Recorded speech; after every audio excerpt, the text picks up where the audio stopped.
नमस्कार दोस्तों, मैं कुणाल सिंह आपका स्वागत करता हूँ और विषय के रूप में वंदे मातरम का चयन किया हूँ। वंदे मातरम अर्थ, इतिहास, संविधान और हमारी जिम्मेदारी। वंदे मातरम मात्र 2 शब्द, लेकिन लगभग 150 सालों की विरासत। सबसे पहले इसका अर्थ समझते हैं। वंदे, मैं नमन करता हूँ। मातरम, हे मातृभूमि, यानी कि हे मातृभूमि, मैं तुम्हें प्रणाम करता हूँ। यह किसी एक धर्म की पूजा नहीं, यह उस धरती के प्रति सम्मान है जिसने हमें जन्म दिया। हाल ही में लोकसभा में इसके 150 वर्ष पूरे होने पर चर्चा हुई। प्रधानमंत्री ने कहा, इस गीत ने स्वतंत्रता आंदोलन में लोगों को साहस दिया और सच यही है। 1905 के बंगाल विभाजन के समय वंदे मातरम आजादी की आवाज बन चुका था। लोग इसे गाते हुए जेल गए, फांसी पर चढ़े, लेकिन झुके नहीं।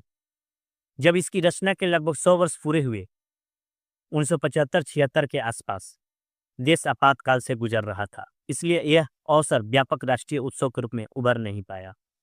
यह राजनीतिक दौर का संदर्भ था, न कि किसी आधिकारिक समारोह के रद्द होने का प्रमाणित रिकॉर्ड।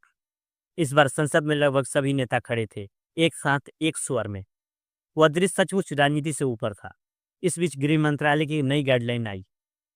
अब कई सरकारी कार्यक्रमों और स्कूलों में राष्ट्रगान से पहले 3 मिनट 10 सेकंड का, यानी कि 190 सेकंड का वंदे मातरम गाया जाएगा। इसके 6 अंतरे सामूहिक रूप से गाए जाएंगे। लोग सावधान मुद्रा में खड़े रहेंगे। यदि वंदे मातरम और जनगण मन साथ गाया जाए तो पहले वंदे मातरम होगा।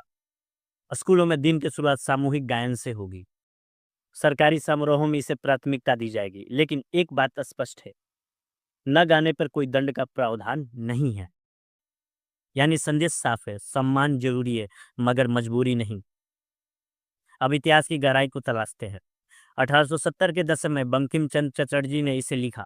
1882 में यह आनंद मठ में प्रकाशित हुआ। 1907 में मैडम बीकाजी कामा ने जर्मनी में तिरंगा फहराया। उस पर वंदे मातरम अंकित था। 2002 में बीबीसी के सर्वे में इसे दुनिया के लोकप्रिय गीतों में दूसरा स्थान मिला। 1950 में संविधान सभा ने इसे राष्ट्रीय गीत का सम्मान दिया। डॉक्टर राजेंद्र प्रसाद ने कहा, इसे राष्ट्रगान का समान सम्मान मिलेगा, लेकिन पूरा गीत क्यों नहीं गाया जाता? 1937 में कांग्रेस ने माना कि आगे के हिस्से में देवी देवताओं का वर्णन है, जिस पर कुछ मुस्लिम नेताओं ने आपत्ति जताई।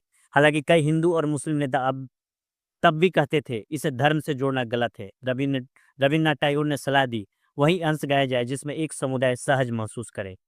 इतिहासकार मानते हैं यह फैसला सामाजिक एकता के लिए था, राजनीतिक दबाव में नहीं।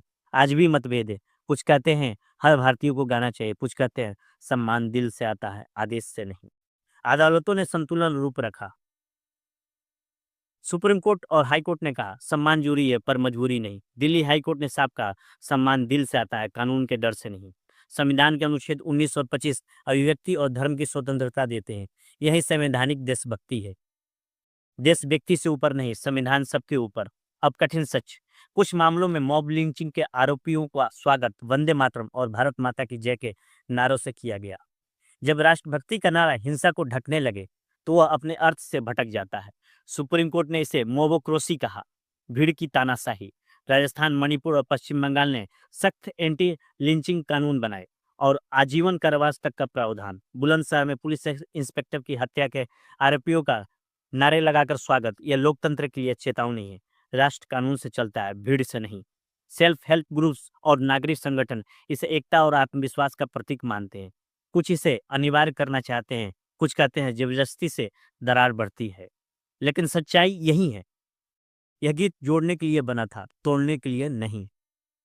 आज जब समाज में तनाव है, वंदे मातरम हमें याद दिलाता है, हमारा पहला परिचय धर्म नहीं, पहचान नहीं, बल्कि भारतीय होना है। एकता का मतलब एक जैसा हो एकता का मतलब एक जैसा होना नहीं, विविधता का सम्मान करना है। लोकतंत्र में असहमति देशद्रोह नहीं होती।